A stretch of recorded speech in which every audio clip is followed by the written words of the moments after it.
U.S. defense contractor Raytheon has pulled the curtain off a new missile designed to boost the firepower of fighter jets. The new Peregrine missile, above, is designed to fit in the weapons bays of stealth fighters, allowing them to carry more missiles than ever before. As stealthy fighter jets, the F-22 Raptor and F-35 Lightning II both suffer from a major problem: they must store all of their fuel, sensors, and weapons internally. While previous generation fighters stored this equipment on the fuselage and wingtips, having a collection of pointy missiles, bombs, and fuel tanks hanging off an aircraft can dramatically increase its radar signature. Fifth-generation fighters like the F-22 and F-35 store everything internally, particularly weapons, maximizing the ability of their carefully molded shapes to evade radar. But that comes at a cost. There's only so much room inside a jet, and the amount of weapons a plane can carry is limited by the size of its weapons bays.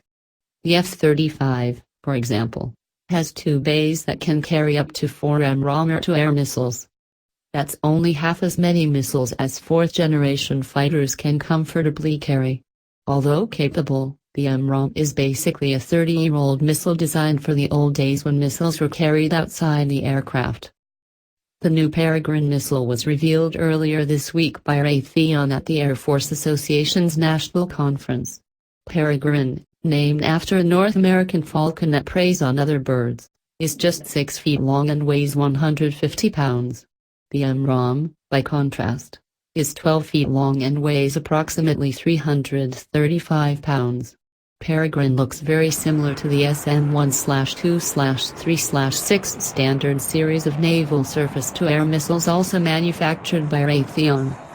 As reported by Aviation Week and Space Technology, Raytheon states that the missile uses a multi-mode autonomous seeker, which could include both infrared and radar sensors to guide the missile to target. The missile is equipped with a blast fragmentation warhead to down enemy aircraft.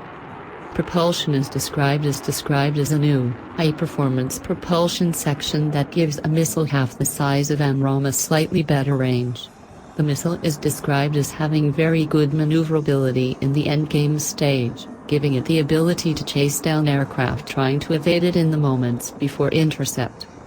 Meanwhile, Air Force magazine reports Peregrine will cost significantly less to buy and maintain than the AIM-120 or AIM-9X, and is faster to develop, thanks to ready-made components and additive manufacturing.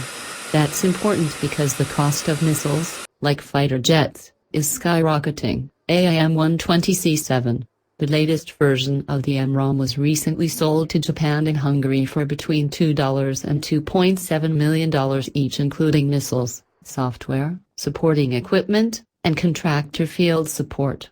If Air Force fighters can suddenly carry many more missiles, the service needs to be able to afford them.